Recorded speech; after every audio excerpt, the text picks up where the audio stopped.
Okay, so why don't we just sit quietly for a moment to settle our chattering minds to the extent that we can?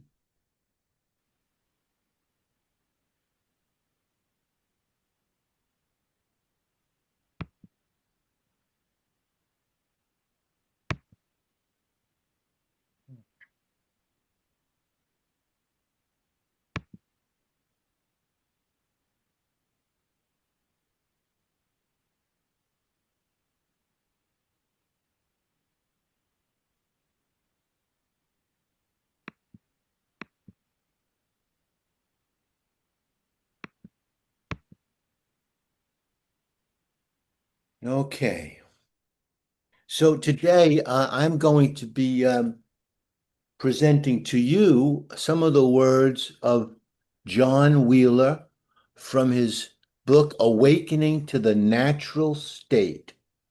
And John Wheeler is was one of the most contemporary interpreters of this non-dual philosophy. But first, I'm glad we had a little minute of silence because, I'm still a little rattled because I had an upsetting experience this morning. What? Well, you weren't around. I got up before you because it was a hard night's sleep, and I go get my coffee. I like to have my coffee in the morning. I'm no good without that. And I know you're supposed to shut down your computer, at night. Evelyn tells me, don't leave your windows open like something's going to fly in or something, right? But I don't do that. I leave my computer open. And I was doing something on chat, one of those things. So I go and sit down in front of my computer, right? And having my and it printing and talking to me, right? So I'm looking and it says I wrote it down. I got it here. I'm sitting there trying my. He says, "You better do something about your nasal drip because you kept me up all night." And don't forget, he says, your maintenance is due on the apartment. Don't forget. I said, I s- I start typing back to this. I don't know if it was a man or a woman or anything. I said, well, what are you talking to me like for like that? I didn't ask you anything. What's this all about? Right? He says, so what? You're telling me I don't have it right? Your maintenance is not due? I said, no, my maintenance is not due, but what are you doing traipsing around in my thoughts? Right? So then he says to me, well, am I right or am I wrong? And also, weren't you up all night too? I said, yeah. What's it your business if I'm up all night? He says, well, it was my business. So then I said to him, yeah, I don't want you traipsing around inside my mind. They're my thoughts. What are you doing there? He says, what are you getting so defensive about? I said, I'm not getting defensive. He says, oh, yeah, you have a tendency to be defensive. I said, I do not. He says to me, go, yeah, go ask Evelyn. She'll tell you if I have a ten.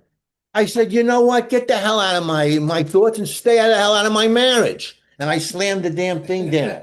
Who was that? But I couldn't relax. It was ChatGPT. So I sat there. I tried to, I had to go for a walk. You're kidding. No, I had to go for a walk. You left the apartment? Yeah, yeah. Where did you go? I went to CVS to get medicine for my postnatal drip. I kept you up all night. Yeah, yeah. Boyfriend. But on the way there, I started thinking, it's like Chat GTP is in all our minds because these large language models that are ChatGPT just have a huge amount of information, and then you answer a question and it triggers the answer, just like all your thoughts. Every thought that you've ever had is stored in your mind. And just like all your other senses, it appears in your every present waking moment. But thought is a little different because thought is an aspect of awareness that leads to thinking. Emotions, feelings are the emotional aspect of awareness. Seeing is the capacity of awareness for sight. But thought is different because thought takes on a life of its own. it identifies with itself, Right. right? And then it's inside my head as me. Nothing else does that, but thought has that capacity to identify with itself and have a permanent place in my waking awareness. Do they talk to each other? Thoughts can talk to each other in a sense. But the thing is, what makes me unique is that thought and all the other sensations appear in a wordless, timeless presence of awareness. That's my true nature, as John is going to help us see, not the content. We identify with the content of our consciousness, especially the thought images that are put together by memory, the Paul I take myself to be, the image that I have of myself that I'm ready to defend at all costs, right? So that's what gets in the way of you realizing your true nature. If I had a dead corpse wheeled in here right now, the difference between it and us, what would it be? It would be a lump of inert matter. We are the same lump of matter, but we have life pulsing through us as a present awareness, a living awareness. So like in Young Frankenstein, right? If we suddenly wheel in the big giant light, the electricity thing, and we're gonna, okay, watch this. I'm gonna make this thing come alive. And you shoot into it a pulse of living awareness. Now it's alive. But you know what? Before we did that, I'd say, wait a minute. We're going to make this thing alive by putting awareness into it. Let's make sure it's non-conceptual awareness. Otherwise, we're just making the same mistake we have. What does that mean? It means that we're going to give it awareness, but no concepts, no images contaminating its awareness. And that's why we meet here. That's why we read these books. We're trying to remember that all we have to do is stay present to our natural state. Your natural state is that light inside you, that living presence that lights up every thought, every feeling, every sensation, every memory, every desire, every fear. They all appear on a timeless background. And that background is your true nature, not the movie that we all watch.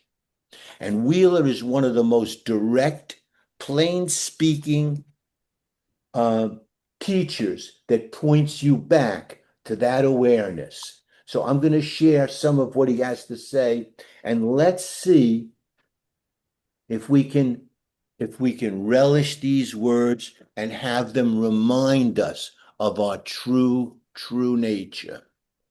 So what does Wheeler say? This is interesting, I thought. He says, when you come across a good, clear teaching, it's the wisdom and the clarity of the teaching that is liberating, not necessarily anything you do to make understanding happen. You can't do anything to get clear of yourself, to get your small self out of the way. Ultimately, it is your own innate wisdom that is functioning in response to the clear pointers of a teacher. The you right now, the you in you and the you in me, the you trying to understand who seemingly gets it and loses it, who struggles and so on, is not the you really are. It's just a play of thoughts, of concepts, of unexamined assumptions about yourself and the world. You innocently pick them up in the course of living. It is these thoughts that create the confusion. Notice that when you're asleep or you're absorbed in some interesting activity, your problems disappear.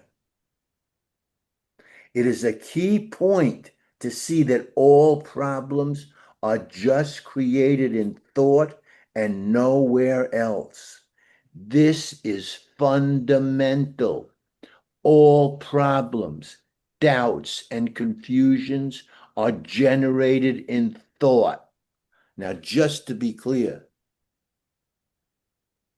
if my sink is overflowing, that's a real problem. I was just thinking. The problems that he's talking about are the problems, the psychological problems that I have.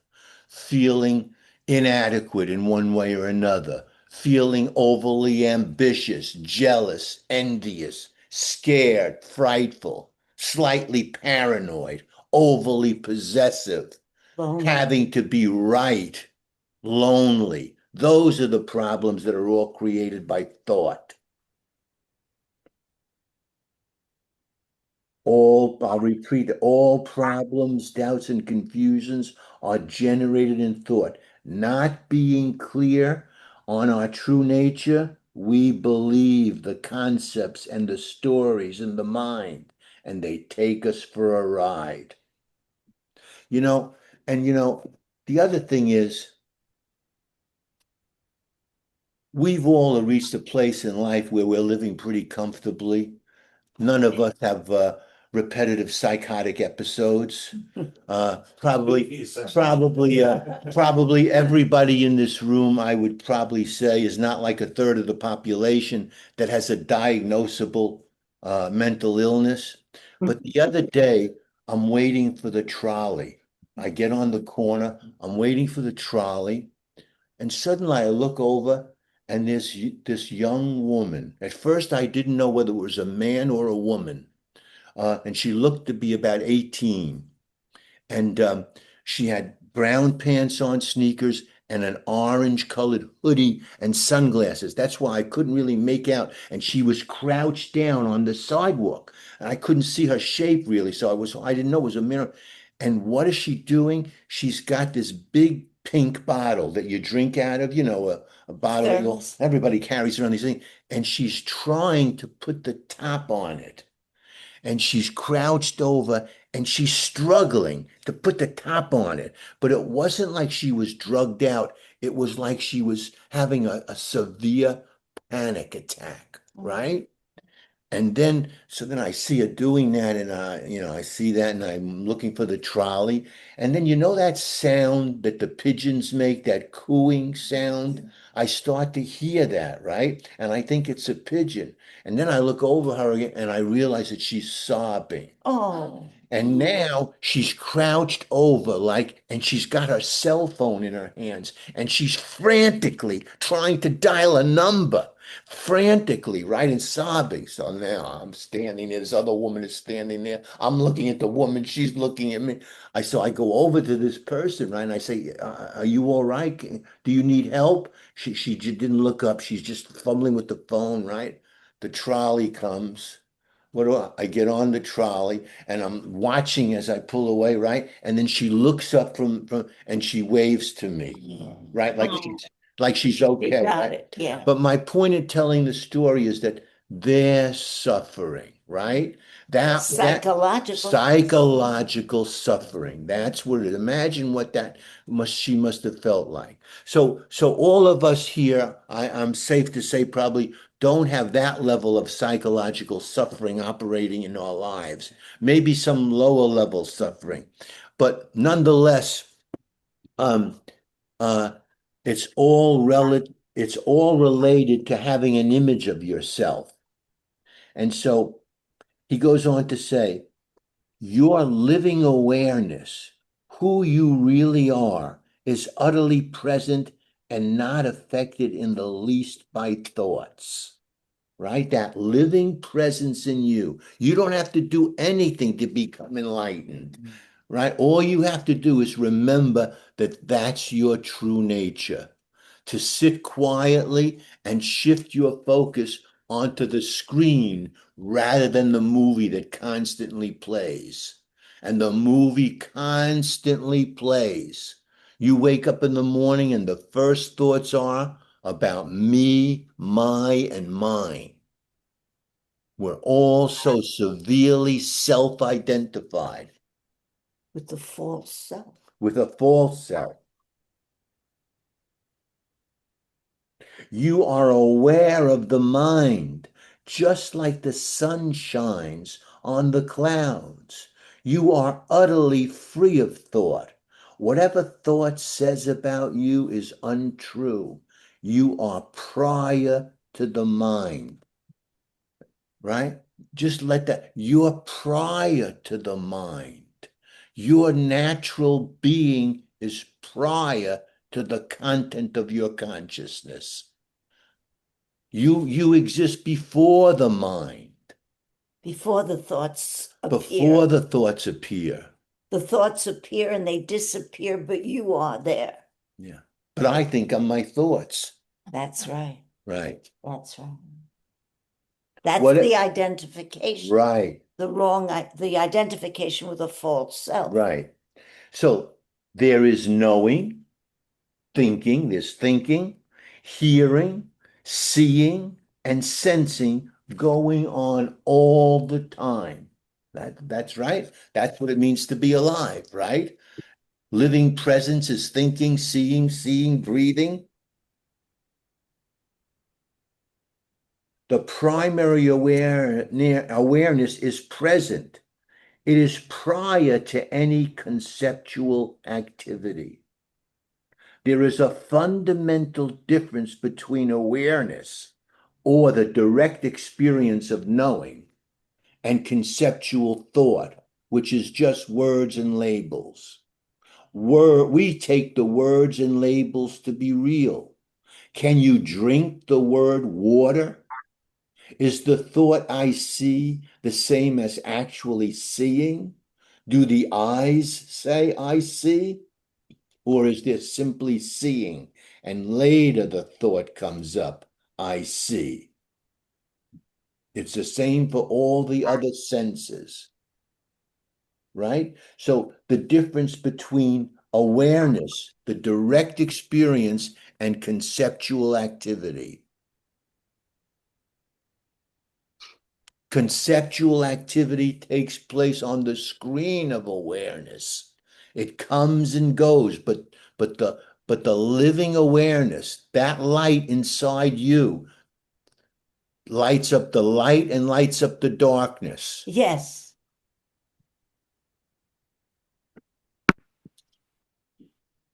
Try to see the difference between awareness, which is non-conceptual knowing or direct knowing. When I put my hand in the flame, that's direct knowing, right? I don't need a concept to tell me it's hot. I feel the heat. See the difference between awareness and the labeling activity of the mind. Of course, thought is also directly known in awareness. Thought is happening in awareness directly, spontaneously. Later, the thought comes up, I am thinking. That I is spurious. It's not really present except as a concept. So that's like one of the major pointers. Is there a me without the movement of thought? Mm. There's a famous book. There's a famous book with the title Thoughts Without a Thinker, right? So is there a me without the movement of thought? You're saying there is. No. I thought you said, before I think, before these thoughts comes to myself, there's this other person, that light that's inside me. There's That's the awareness. the light of That's awareness. the light of awareness. Is that me? That's, he's saying, is your true nature. That's But- cool. yeah. I like that. But it's not me. The me is The ego. Paul grew up here. Wait, question. Do I have a choice? Can I consciously choose who talks? Uh, Yeah, you can, it could be the shadow or it could be the light. right? Yeah. Yes. So I could bring up the shadow or the light, right? You can have awareness of the appearance of the shadow Now, that you take to be real, that you take to be your real self, the me, the ego. there's an awareness when that appears. What is it that sees? What is it that sees the me? Yeah. So I see someone being oppressed. If I see oppression, it makes me feel sad. So I don't want to feel sad. So I have to shut the oppression down. I gotta shut seeing it down for a while. I can't watch things. No. The idea is just awareness, just the observation, not doing anything. If you really see, if you really saw that woman on the ground, Yeah. right? It's the feeling comes up of sadness for that woman. Yeah. But what is it that is aware of that feeling of sadness? The guy underneath there, somebody that's what I'm asking you. Who? So yeah. It's not a different person. It's your true name. It's awareness. Right now, are you aware? Of course you are. Awareness. Coming out of my building the other day, there was a guy fighting with a black kid, and I was getting a bottle of wine, and I see fighting on the street. Big guy dressed, all spec, going to church, little kid black, looking at that culture with his girlfriend, cursing, fighting, and I'm sticking my head out. And the black kid's going into his pocket for a gun, a 2401. And I'm behind, I told you this? No. And I'm behind the wall. And I start going, stop. I had voice, I got powerful voice. They're 60, 80 feet away. And I'm behind, I don't want to get killed. I got my grandkids, I don't want to get, I'll step out if the kid's not going for a gun. So stop. It's Sunday. Go to church. Stop it. Forget it. 7, 8 minutes screaming at the top of my lungs. The kids, I said, you don't want to get killed over this. And 8 minutes later, I'm shaking in my boots. Got a little birthday party. The bottle of wine. And I'm saying to myself, who would just believe what I just at 2401 on Collins Avenue? So who was that? It was you without the me, because the me would have been frightened and wouldn't have said anything. I was frightened. I didn't want to get my ass shot by this kid trying to beat up kids No, outside the couch. but you were able to act, right? You were able to act. Fear would have stopped that action. You were able to act Yeah, in that moment. And with either one of them, he walked right by me, the gorilla at the end, and said, point I'm making is, who was that? What did I need it for? No. It's when there's true awareness of a fact, someone is trying to hurt someone else, right?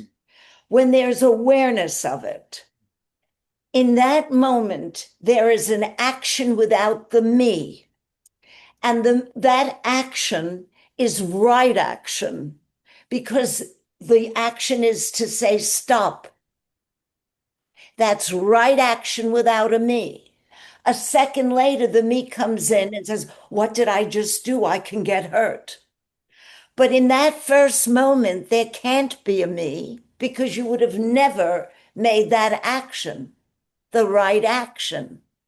That's the same thing like when always remember years ago when that plane crashed in the Potomac and that guy jumped in. That couldn't have been a me jumping in. That was right action, direct action, awareness of the fact and a right action. Then later the me comes in and says, oh my God, what did I do? Or not. The me may never come in. But that's the point. The point here is we identify with a me. Paul just said, what is that me made up of? It's psychological. All your thoughts, all your memories, the image you have about yourself. I'm great, I'm not great. All the hurts, all the disappointments, all the joys, all the pleasures centered around a me. That's what the me is made up of. But behind that, there's an awareness of all that going on. Is there not? I mean, just see for yourself. This isn't a religion. It's an actual experience of awareness. That's your true nature. But we identify with the false self, which is the me. And now, this Wheeler and the teaching of non duality is saying, shift. See if you can shift that and start identifying with awareness, because that's who you really are. And here's a great segue. You shine as the living light of pure awareness at all times, never touched by thought or its definitions. Out of ignorance, we tend to focus on the thoughts and the labels, the stories, the person imagined in thought. That's right. A subtle shift brings you back to the simple recognition of the fact of your true nature as presence awareness. The mind can never grasp it, your true nature, because it contains thinking. However, you can know your real nature for certain at any moment because you know you are aware. Yes. You know you exist, even without taking thought about it. Normally, this is overlooked because it's so simple. The mind is apt to minimize this pointing, but it is utterly profound. If you have the good luck to meet someone living in this direct understanding, he or she will point you back to this relentlessly until it is plain as the nose on your face. It is useless to struggle to get this. Just let the pointing draw you in. Feel the resonance. It will get you. Is there a skill you can use to get to a place thought? What? No, right away, the me wants, mind. the mind wants to make it a project and a skill. He just said the only skill is returning to your sense of I am. Awareness. Not I am this, I am Dave, I like this, I don't like, just the sense of just being alive, your natural awareness. The next time you think, I am this or I am that, I have a problem or whatever, just drop the apparent problem and ask, who is this I that I think I am? Is this really I? Is this what I really am? You can investigate and try to find this I in your direct experience. And so that's it. Can you find an I? Can you find a me? If you sit quietly, is there a me watching, thinking, observing? There's no me without the movement of thought. That's like that guy, one of the other contemporary teachers says, what's wrong with right now unless you think about it? Right? What's wrong with right now unless you think about it?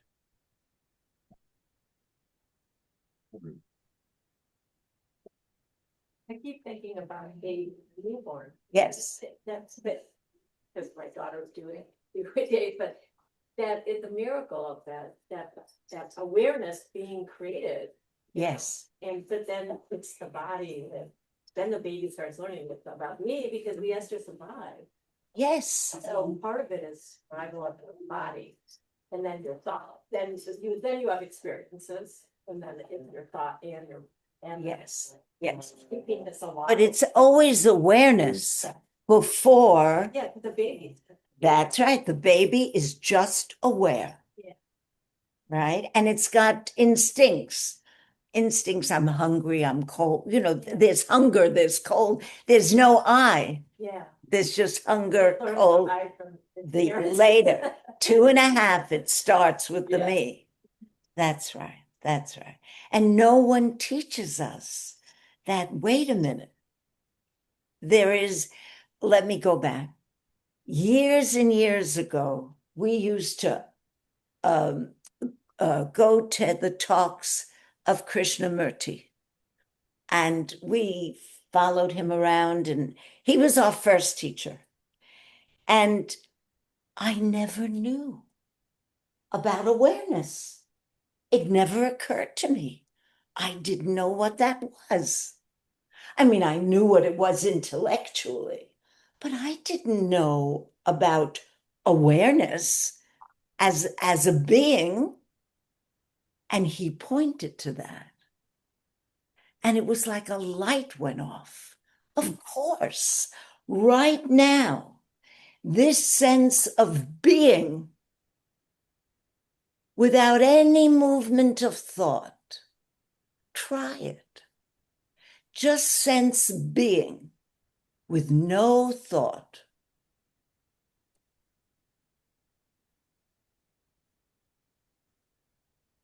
It's just awareness.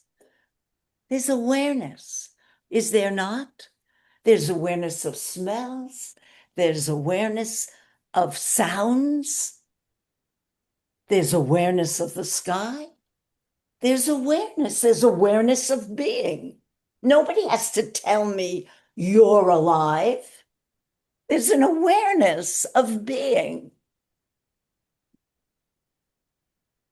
The movie that we live is projected on a screen. We identify with the characters on that screen, and we feel for them, we cry for them, we laugh with them, and then we leave the movie theater. Nothing happened to that screen. Whether there was a fire, whether there was a flood, whether there was a murder, whether there was a wedding, nothing happened to that screen. The screen is awareness. The characters of that movie, the story, is us. It's the content of our consciousness. Everybody has a story, but it shows up in this screen of awareness. Otherwise, you couldn't even tell your story, right? If you didn't have awareness of what you were thinking and what you were feeling, how would you talk about it? Right?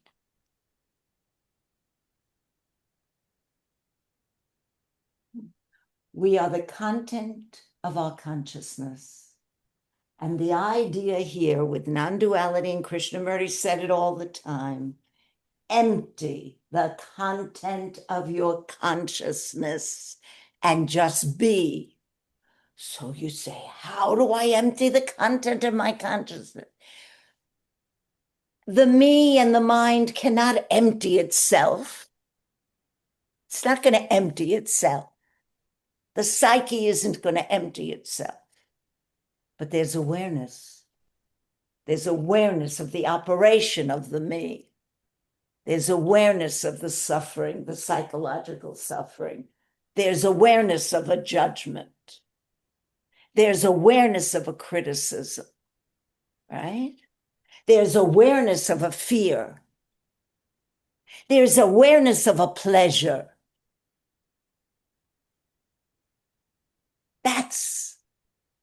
That's our real nature. That's what they're telling us here. So can we shift that as often as possible? We all get caught up on the train and we go right into the stories and into the judgments and into the opinions and into the fears. Can we shift it? Yes, we can, of course. I'll conclude with this. Just see that what you really are right here and now is that presence awareness that is the basis on which thought is happening. That which is knowing all your sensations, feelings, and emotions is radiantly aware. It is effortlessly knowing and being. It is simply the clear, spacious presence of awareness. Get a feel for this. Have the willingness to look at this. Sense it, feel it, be it, relax into it.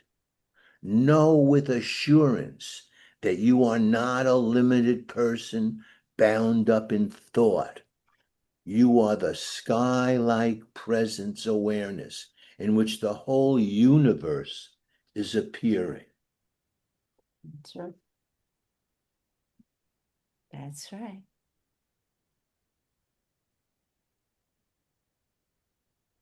I like that screen. I like that analogy. That Yes. makes it so clear to me. Yes. The screen and the That's- movie running. That's Very good. That's right. Yeah. And another analogy or metaphor that they give is the ocean. So there's an ocean and there's a wave.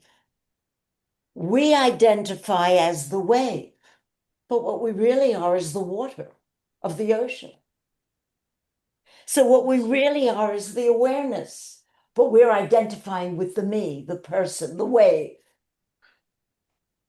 Right? Mm-hmm. And there's a constant wave. There's billions of waves, but there's only one ocean. So, and it's interesting, Linda, and I also like another point.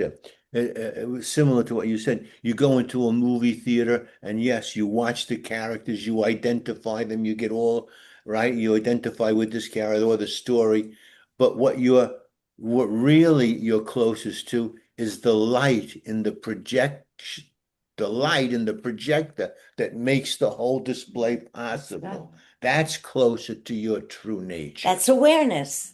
That's the light that sees the thoughts, the judgments, the fears, the pleasures. Awareness is the light.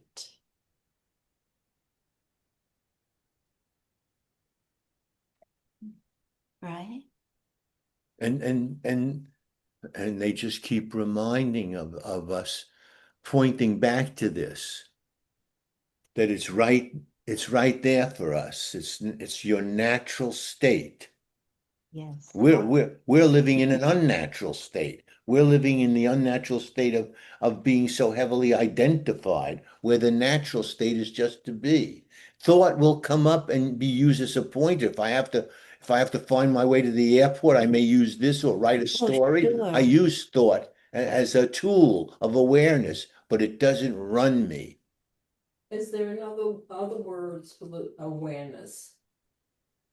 So some people interchange it with consciousness. True, they do. And that's what the scientists are studying and talking about, that consciousness is the ground of all matter, or the ground of all being. And matter is a derivative of consciousness. So that's like saying awareness is the ground of all being. And the me, which is matter, which is thought, which is a mechanical process in the brain, matter, is a derivative of consciousness. I like Nisargadatta's interpretation the best. I mean, you can use anybody you want, but Nisargadatta says, conscious, you could be conscious, you could be unconscious. Consciousness moves and changes. Awareness never moves. Awareness never changes. Awareness was never born, and awareness can never die. Awareness always is. Where do dreams fit into that? Well, dreams are, again, it's the other me. It's whatever was not, whatever you experienced in your waking state, then plays itself out in the dream state. But what is it that's aware of the dream? In the dream state, there's awareness, is there not? Of course there is. Is there awareness in the dream? Yes. That's the same. You may not remember it all. That doesn't matter, but it's the same awareness that's aware of the waking state. That's what's aware of the dream. Awareness is. Sometimes in the dream, you're aware that you're dreaming. That's right. Sometimes you're aware that you're dreaming. There's awareness of a dream. It's the same awareness now. And that's what they're saying. They're saying, let's end the psychological suffering. Because until we can end the psychological suffering, until we can all become really, really aware of the workings of this me, this mind, how is there really going to be peace in the world? How can there be peace in the world? Because it's the nature of the mind to separate and divide. And non-duality is saying we're all one in essence. In essence, we're all one awareness, one consciousness, different conditionings, certainly different life experience, different content of consciousness, but one awareness. Buddhist prayer, we are all. Buddhist prayer, we are all. Shema said, "Oh, the Nile how the Jews took it from Buddhist prayer, we are all one." Every religion is trying to point to the one. And science is pointing to the one. And the teachings of non-duality is all about your true nature, which is one. Your sense of being is no different than my sense of being. What's different is your conditioning and my conditioning. We would raise differently. So there are different opinions, different beliefs, but the awareness is one. I want to know if Paul's gonna leave his computer open tonight. Just see how long you can sit quietly without a thought coming into your mind. Or Right? have an awareness of the thought coming Yeah, in. but just sit and see if you can see, just feel the sense of not being wrapped up in thought for a moment. That's your living presence right there.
Yeah, I can do it. You know, I can do it in relation to other things, like my garden. I can absorb myself in the garden and I don't feel anything about me. That's right. And when I'm also working, I can Yes. absorb myself in what's going on at the other end. Right. And I'm not thinking about anything about me, or there are various circumstances Yes. like that, looking at the ocean. Right. But I can't just sit and Mhm, not have mhm, thoughts. mhm, I mhm. felt it went in and out. Right. I would not have thought, but then it would come. That's right. And then it would not. That's right. And what is it that sees that? What is it that sees the thoughts? Right? Yeah. That's what we want to plug into. Well, you know, there's an expression, it's not really a compliment. He has a clear head. That's right. That's right. Or an empty head. So it is really I a just did a compliment. CAT scan on my brain. I just did a CAT scan on my brain and they found nothing. I said, I know. Clear it. Right. Right.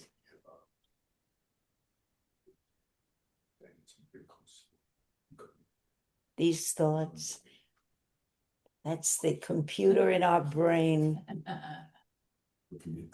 And AI AI is growing. Okay. Well, let's wrap this up for today. Does anybody want to say anything or ask anything? Hi, Chip. Hi, everyone. Hi. Hi, Chip. Everyone. Everyone. Candace Rose. Ditto. Ditto. Or another way to say everyone is all the ones, All the ones. All one. or all the one, all the That's one. right. Thank Right. you so much. Thank Okay. you. Okay, everybody. Ciao. See you next time. Bye. Bye. Thank you. Thank you so much. Bye-bye.